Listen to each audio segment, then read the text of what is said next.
ventilators sold since 2009. The devices contained a defective polyester-based polyurethane (PE) foam, which was intended to reduce the noise the machines made as they were used. However, the manufacturer acknowledged at that time that the foam was known to degrade and break down, releasing small black particles, chemicals, and toxic gases directly into the machines' air pathways. Due to the serious health issues from breathing the Philips CPAP foam, consumers were told to immediately stop using their machines unless needed for life-supporting treatment. Papillary thyroid cancer caused by Philips CPAP machine. By the time the recall was issued, Devin Cummings indicates in a recently filed complaint PDF that he had already been using his Philips Respironics Series 60 CPAP machine on a daily basis for 6 years. Although he stopped using the machine after learning about the recall, just over a year later he was diagnosed with papillary thyroid cancer, PTC, which the lawsuit indicates was the direct result of exposure to toxic foam particles released directly into the machine's air pathways. The claim joins thousands of other Philips CPAP lawsuits now being pursued by former users throughout the federal court system, each involving allegations that regular users of the machines developed various forms of cancer, respiratory illnesses, lung diseases, and other complications, which could have been avoided if the manufacturer had issued an earlier warning or used a safer alternative design. Papillary thyroid cancer is the most common form of thyroid cancer, with the number of people diagnosed with the malignancy growing, with more than 20,000 new cases every year, according to the Columbia Thyroid Center. Even though known risk factors can include radiation and family history, the majority of new patients have no known risk factors, the center indicates. PTC, however, gives the patient the best chance of survival out of all known forms of thyroid cancer. In most cases, it can be sent into remission if detected and treated early, and is rarely lethal. While most cases are asymptomatic, PTC can result in the growth of masses on the thyroid, which can lead to difficulty swallowing and shortness of breath. Evidence Philips' new CPAP machine cancer risks.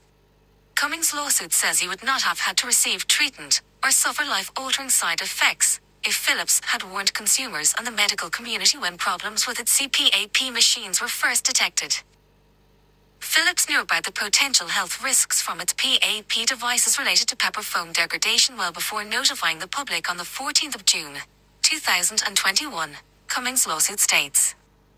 An adverse event report from FDA manufacturer and user facility device experience database shows that, as early as 2011, Respironics learned that a patient had reported discovering black dust on her nose when she woke the morning after using a REM-Star CPAP device and subsequently underwent treatment for intoxication and chest tightness. The lawsuit indicates the company discovered black particles in the APAS and internal components, but denied it was from the device. Cummings is not alone in this claim. An investigation by ProPublica revealed that Philips began to receive reports of sound abatement foam breaking down in the devices as early as 2010, but waited more than a decade before warning the public. The report claimed that Philips hid more than 3,700 reports of problems with the CPAP machines from the U.S. Food and Drug Administration, FDA, and that the company's own scientists had confirmed there was a health risk for users several years before the recall was finally issued. In October, Senator Richard Blumenthal called for criminal charges against Philips as a result of how the company handled the CPAP recall.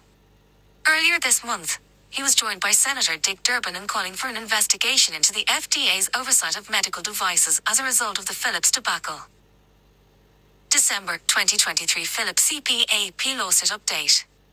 In September, Philips announced it would pay at least $445 million in a CPAP recall settlement to individuals who bought, rented or leased one of the impacted devices, and another $34 million to health insurance companies and others who pay to reimburse users to replace the machines. The settlement agreement seeks to resolve all economic claims against the manufacturer and automatically include about 1.3 million users who have returned devices to Philips through its recall program without the need to submit a claim. However, that still leaves thousands of individual claims, like Cummings, unresolved. As part of the coordinated management of litigation the company is facing, a Philips CPAP lawsuit bellwether process is expected to be established, where small groups of representative claims will be prepared for early trial dates if Philips CPAP settlements cannot be reached to resolve large numbers of claims. While the outcome of these early verdicts will not have any binding impact on other plaintiffs, the average Philips CPAP lawsuit payout amounts awarded by juries are likely to have a big influence on how much the manufacturer will pay to settle claims, to avoid each claim being remanded to different U.S. district courts nationwide for separate trial dates in the future. However, a settlement agreement reached before then may make such trials unnecessary.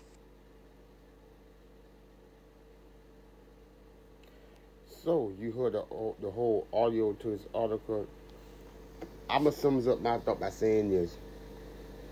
Basically, the FDA themselves need to be held accountable for the lack of job they doing and stay on top of this stuff. And far as Philips company, with their Philips sleep app machine, my personal opinion, they got to go. They got to go. They got to go, in my opinion, because they don't cause too much calamity at this point. They have caused way too much calamity. And I find it funny. This the same Philips company. There was an article that came out, and I did a video, a YouTube short on this article. And then basically the article was talking about what Philips could do to regain their public trust.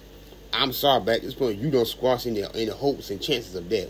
You don't squash that. You don't cause way too much. I personally think, in my opinion, this company, they don't need to be making these machines no more. They should have no type of affiliation of making these type of machine due to what we seeing going on right now. That's all I got to say about the situation. But y'all let me know what y'all think about this whole audio to this article which I played. Let me know what you think down in the comment section. And I'm out.